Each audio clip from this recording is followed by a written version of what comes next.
Hello students, here we are going to start the experiment number 12, which is from the spotting, which is of question number 4, which is spot I. Here students, spot I is divided into two parts. The first is the study of pedigree chart of genetic traits and study of TS of testis and TS of ovary.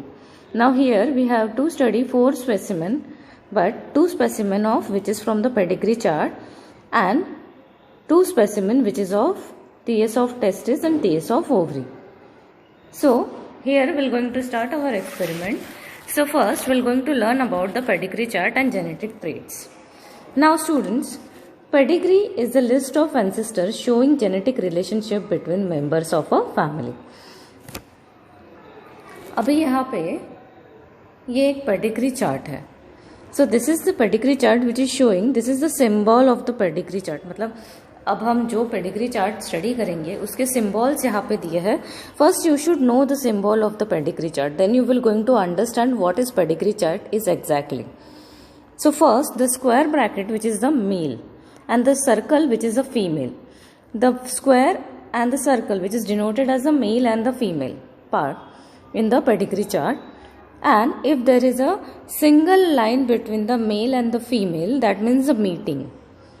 And if there is a parent children, one boy one girl, मतलब वहाँ पे आप देख सकते हैं कि दोनों parents के यहाँ पे एक लाइन है, लेकिन एरो देख के नीचे एक गर्ल चाइल्ड भी है और एक बॉय चाइल्ड भी है. सो उन दो पेरेंट्स के दो बच्चे हैं, that is the male and the female, जो एक लड़की है और एक लड़का है. Now here you can see the dizygotic non identical twins. So you can see there are the dizygotic non identical twins जो है वो आपको ऐसे दिखाई देंगे.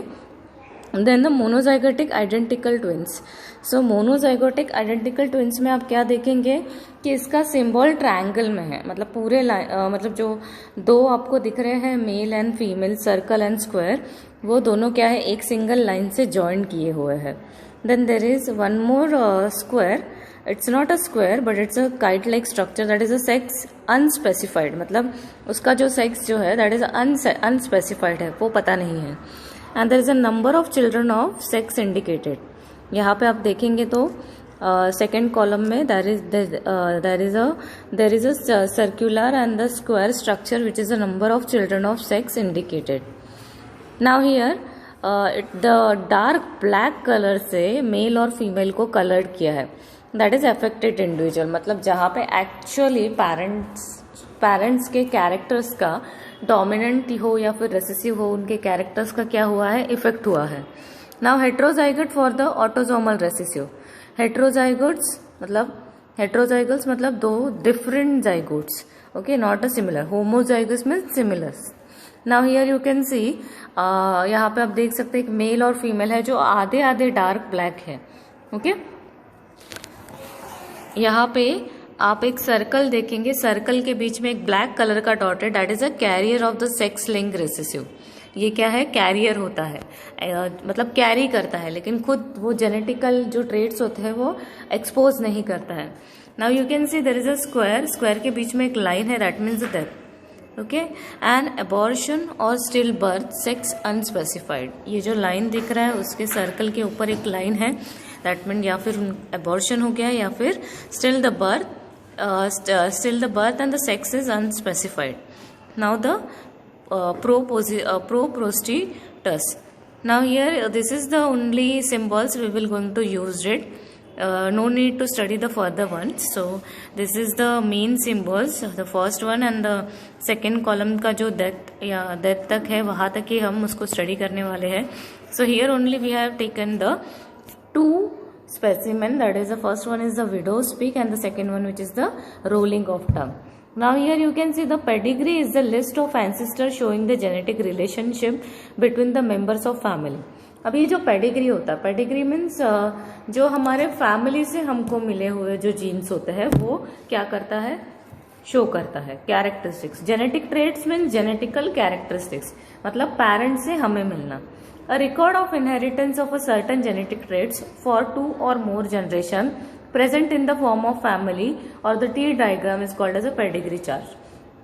पेडिग्री चार्ट जो होते हैं हम क्या करते हैं, उसको फैमिली ट्री के इसमें भी स्टडी करते हैं, किसी डायग्राम के इसमें भी स्टडी कर सकते हैं, या फिर पेडिग्री चार्ट, उनको ही पेडिग्री चार्ट बोला जाता है। जैसे हमारा फैमिली ट्री होता है, जैसे माय ग्रैंड पेरेंट्स के बाद हमारे पेरेंट्स के बाद हम खुद, तो ये जो फैमिली ट्री होता है that is a pedigree chart एक तरीके का। Now we'll study about the rolling of tongue. This is the first genetic trait. तो genetic trait में rolling of tongue means what, students? So you can roll your tongue, okay, in the circular, in a U-shaped manner. So the rolling of the tongue is the ability of the person to roll the tongue inwards in the U-shaped as shown in the following figure. So with the help of this chart you can understand. So this is the rolling of tongue या फिर टंग rolling. तो ये टंग rolling में हम ऐसा chart रखेंगे और ये लेबल्स हटा देंगे। This is for the spot आई में ये है पेडिग्री चार्ट, ये पेडिग्री चार्ट हम रखेंगे और आपको आइडेंटिफाई करना है।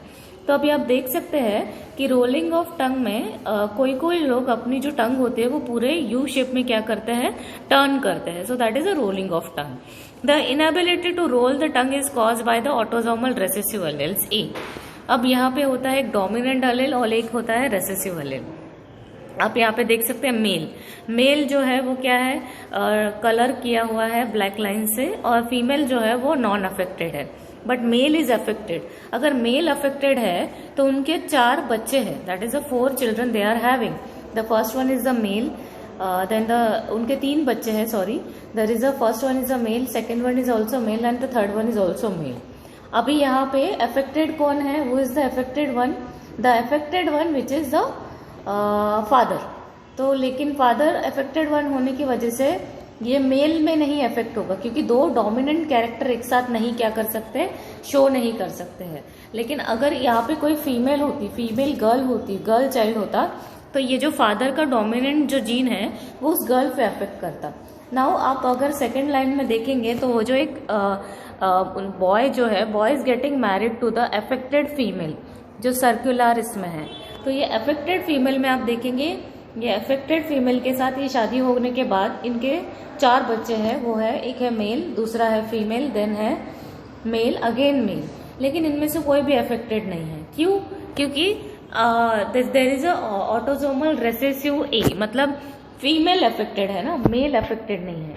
अगर मेल होता तो क्या होता कि यहाँ पे जो गर्ल चाइल्ड है उसमें ये दिखाई देता, ये जो ऑटोसोमल जो ट्रेड्स है वो दिखाई देते, but here female is affected. तो उसकी वजह से ये रेसेसिव होने की वजह से ये जो कैरेक्टरिस्टिक्स है, जेनेटिक कैरेक्टर ट्रेट है, वो दिखाई नहीं दे रहा है। बट अगर ये मेल में होता अफेक्टेड और ये मेल से फीमेल की तरफ जाता, तो डोमिनेंट से रिसेसिव की तरफ जाता, तो क्या हो सकता था, फीमेल अफेक्टेड हो सकती थी। So this is the rolling of tongue. Homozygous dominant AA and heterozygous AA individuals are able to roll the tongue. अब यहाँ पे आप देख सकते हैं होमोजाइगस मीन्स व्हाट, होमोजाइगस मतलब सेम टाइप के जीन क्या करते हैं, जो कैरी करते हैं। सो this is the AA and the heterozygous, A capital A and small a, these are the individual are able to roll the tongue. Okay, so this is the rolling of tongue. This chart will going to keep in the exam. हम क्या कर देंगे, label hide कर देंगे, और hide करने के बाद आपको आइडेंटिफाई करना है। It's really easy. आपको माउथ दिखाई देगा और उसमें एक टंग दिखाई देगी। Now will moving to the next practical which is a widow's peak. It is not a windows peak student, it is a widow's peak. So in the widow's peak यहाँ पे आप देख सकते हैं विडोज पिक में कि I show you the diagram. So this is the widow's peak. Widow's peak में एक ना माउंटिंग स्ट्रक्चर होता है हमारे हेयर लाइन में। किसी का जो ये रहता है, हेयर लाइन जो होता है वो एकदम स्ट्रेट होता है, लेकिन किसी को बीच में ऐसे पिक लाइक स्ट्रक्चर होता है, माउंटेन जैसा पिक होता है, तो वो होता है widow's peak. So this is the widow's peak. आप यहाँ पे देख सकते हैं, यहाँ पे फीमेल अफेक्टेड है और एक फीमेल अफेक्टेड फीमेल की जो शादी है हुई है, that is with the non affected male. तो ये आप जो फर्स्ट लाइन देख रहे हैं उसमें एक अफेक्टेड फीमेल है और उसके बाद एक नॉन अफेक्टेड मेल है जो एक पैरेंट है। उसके बाद उनके 3 बच्चे हैं, that is one is the male and the second one is also male and the third one is also male. But the first child which is affected because of the mother, because of the mother the first child is affected, क्योंकि recessive से dominant की तरफ, dominant से recessive की तरफ हमारे jeans ऐसे transfer होते हैं। तो फर्स्ट जो अफेक्टेड मेल जो है, जो नॉन अफेक्टेड फीमेल के साथ क्या कर रहा है, शादी कर रहा है। तो उसके बाद उनके 3 और 4 बच्चे हैं। That is in the third row you can see 3 girls are there and one boy child is there. तो वहाँ पे तीनों जो लड़कियां हैं वो भी नॉन अफेक्टेड है और मेल जो है वो भी नॉन अफेक्टेड है, क्योंकि उसने अपने जो अफेक्टेड डोमिनेंट जीन्स जो है वो शो नहीं किए हैं उसमें। Now here the widow's peak is the V shaped hair line across the forehead. हमारे फोरहेड के ऊपर एक वी शेप्ड होता है, that is the widow's peak। It is a dominant autosomal trait. कैसे होता है ये? डोमिनेंट ऑटोसोमल ट्रेट होता है। अभी यहाँ पे कैसा है, ये डोमिनेंट ऑटोसोमल है, मतलब डोमिनेंट जीन यहाँ पे क्या करते हैं, खुद को एक्सप्रेस करते हैं। The gene responsible for the widow's peak is a dominant W। तो यहाँ पे जो जीन जो है, जो डोमिनेंट जीन जो रिस्पॉन्सिबल है वो क्या है, कैपिटल W है। So homozygous dominant capital W and heterozygous is a capital W small w। Individuals have the widow's peak। With the help of this chart you can understand and will hide this label।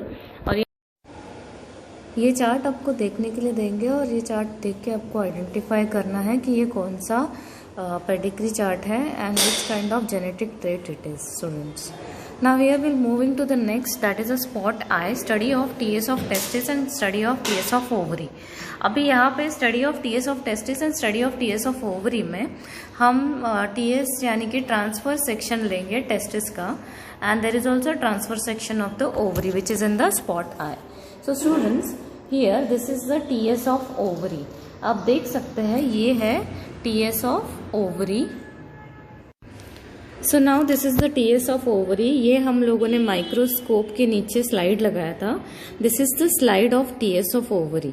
So here you can see the student, there is you can see the various structures here is present. Follicles are also present.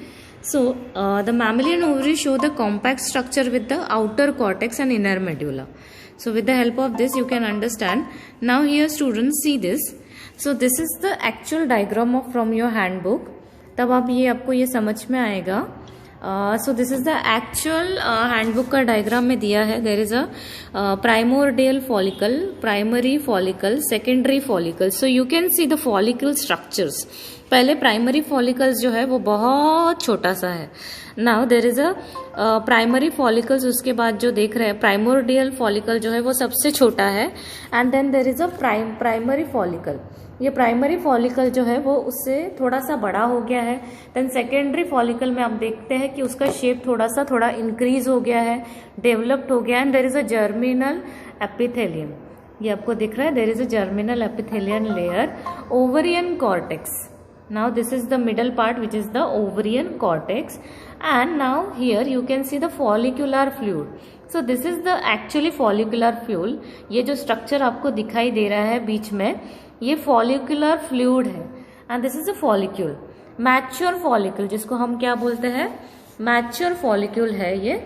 और ये mature follicle आपको दिखाई देगा हमारे slide में, जो TS of ovary का section हमने लिया है उस स्लाइड में आपको दिखाई देगा। This is also called it as a graafian follicle, आपको ये दिखाई देगा यहाँ पे। Now you can see this is the graafian follicle. ये बड़ा सा राउंड स्ट्रक्चर नीडल के पास, जो पॉइंटर के पास जो है, this is the black colours pointer. Pointer के सामने आप देख सकते हैं यहाँ पे ग्राफाइन फॉलिकल आपको दिखाई दे रहा है students. So this is the graafian follicle, इसको हम ग्राफाइन फॉलिकल बोलते हैं। और इसके अंदर जो है वो फॉलिकल फ्लूइड है, आप देख सकते हैं कितना क्लियर है स्लाइड। सो ये जो बड़ा सा सर्कुलर है that is a graafian follicle, and there is a ovarian medulla. Ovarian medulla means there is a middle part between the ovary. Corpus luteum, now the ruptured follicle. Ruptured follicle means जो egg जो है वो prepare हो गया है, now it is ready to fertilized. अभी ये जो रप्चर्ड कॉर्पस ल्यूटेनियम क्या होता है स्टूडेंट्स, कॉर्पस ल्यूटेनियम क्या करता है, एक्चुअल में प्रोजेस्टेरॉन जो हार्मोन होता है उसको एक्टिवेट करता है. प्रोजेस्टेरॉन हार्मोन अगर एक्टिवेट हो गया that means it will decide whether the pregnancy will going to happen और नॉट. अभी प्रेगनेंसी होगा कि नहीं वो इसके ऊपर डिपेंड है, कॉर्पस ल्यूटेनियम के ऊपर, क्योंकि ये जो रप्चर फॉलिकल जो है ये क्या होगा, फर्टिलाइज होगा. किससे, स्पर्म से. तो फर्टिलाइजेशन के बाद जो प्रोसीजर होता है, you know there is a development of the embryo and everything. So now यहाँ पे कॉर्पस ल्यूटेनियम जो है ये डिसाइड करता है कि प्रेगनेंसी एक्चुअल में होगा कि नहीं होगा. Otherwise we will continue with our menstrual cycle. Now here students, this is the corona radiant ovulation discharge secondary. Now here ovulation discharge secondary oocytes. Now here the secondary discharge means, here you can see the secondary discharge means will continue for our menstrual cycle. Now there is a corpus luteum blood clot and degenerating corpus luteum and corpus albicans. Now here this cycle after the egg preparation, जब there is ovulation discharge होने के बाद क्या होगा, corpus ल्यूटेनियम क्या करता है, progesterone release करता है. उस टाइम पे प्रोजेस्टेरॉन प्रेगनेंसी के दौरान अगर फर्टिलाइजेशन हुआ then there will be the progesterone hormone जो होता है वो हायर पिक पे होता है. अगर नहीं हुआ फर्टिलाइजेशन प्रोसेस तो क्या होगा, will continue for our menstrual cycle. Now this is the blood vessels for the helium of the ovary. यहाँ पे ये जो blood vessels दिख रहे हैं, this is giving the nutrition and the providing the blood to our ovary. So this is our TS of ovary. Now here with the easily you can see all the follicle structure in one slide. So see here you can see this is the graphene follicle also, and with the help of this you can understand this is the TS of ovary, student. So TS of ovary, this is the points. The ovary consists of outer cortex and the inner medulla region. The cortex containing young and the mature follicles. यहाँ पे क्या होता है, young and mature follicles क्या करता है, ovary contain करता है, जिसके वजह से fertilization procedure क्या होता है, carried out होता है. मीन्स यहाँ पे egg बनने का procedure क्या होता है, carried out होता है.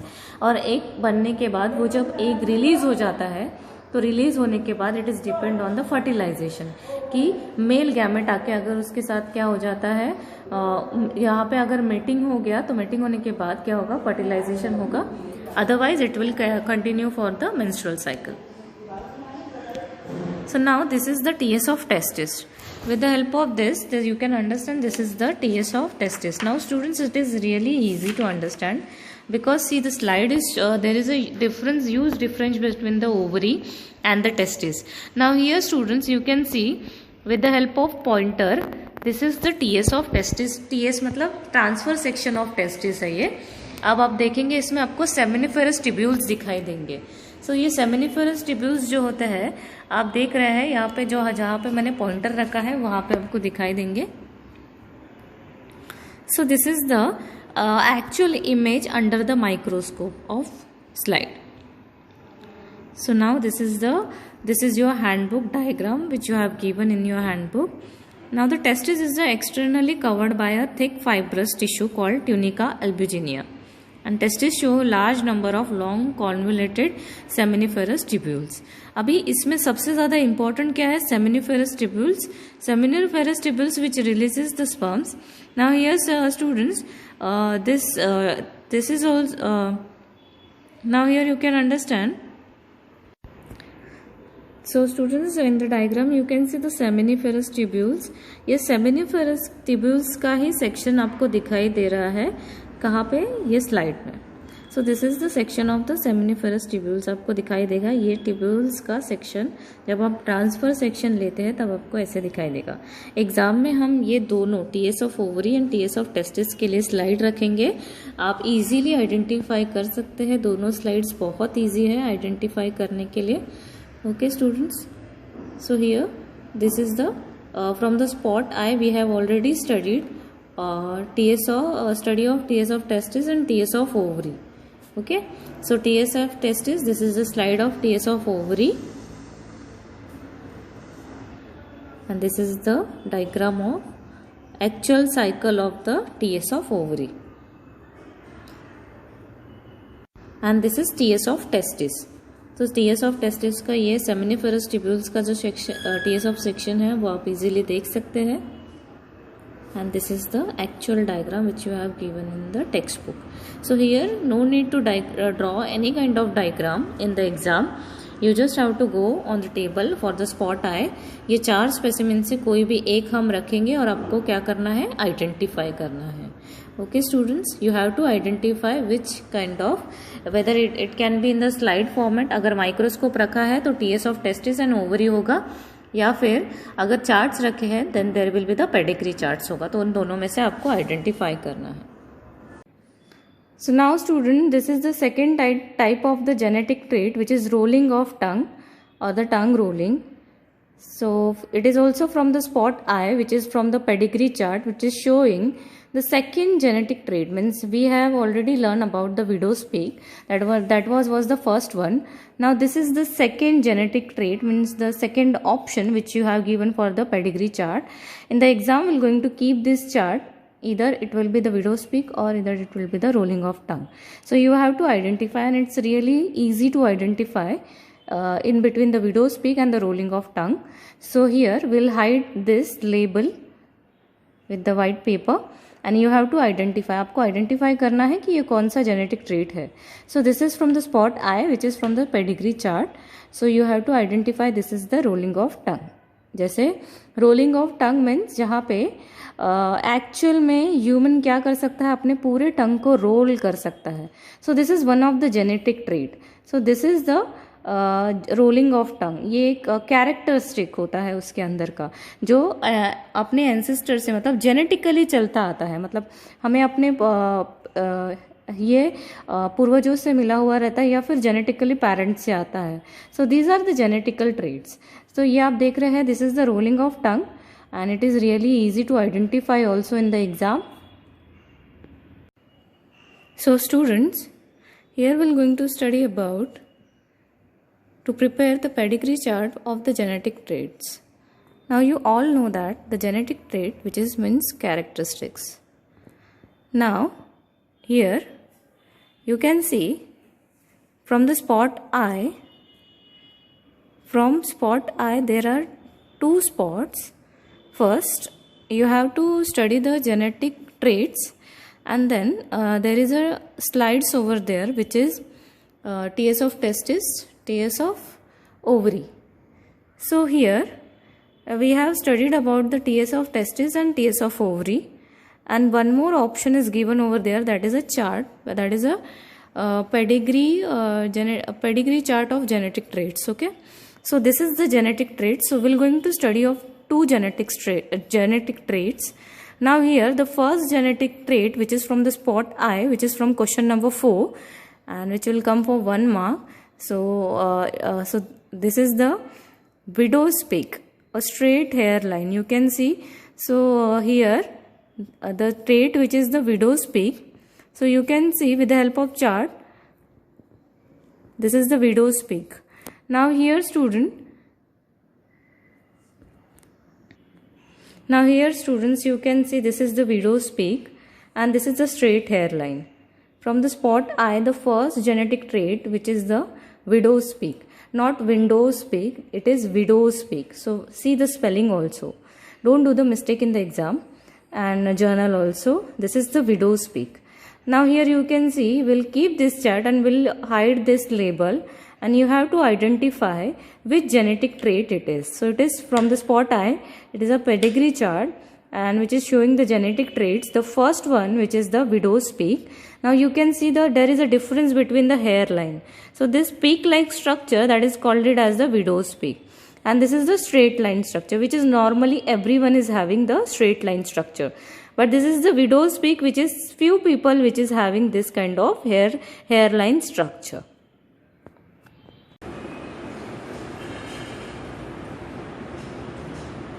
Now students, this is the slide of VS of mammalian ovary, TS of mammalian ovary. Now here you can see this is the TS of mammalian ovary.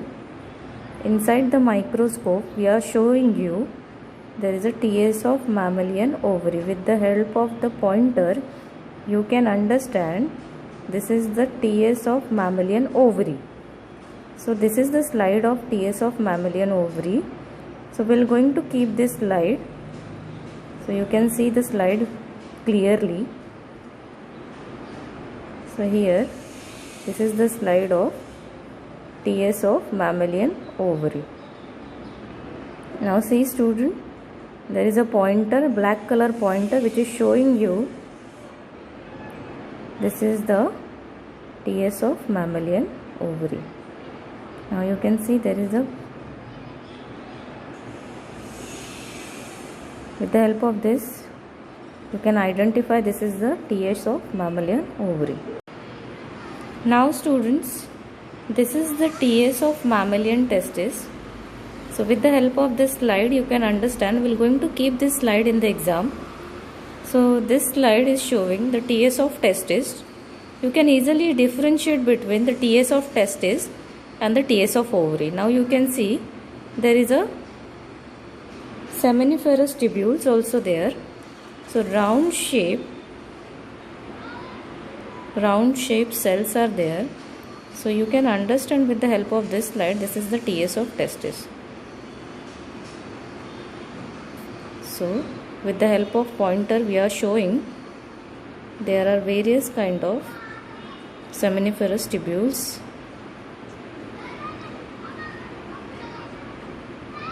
And this is the section of testis.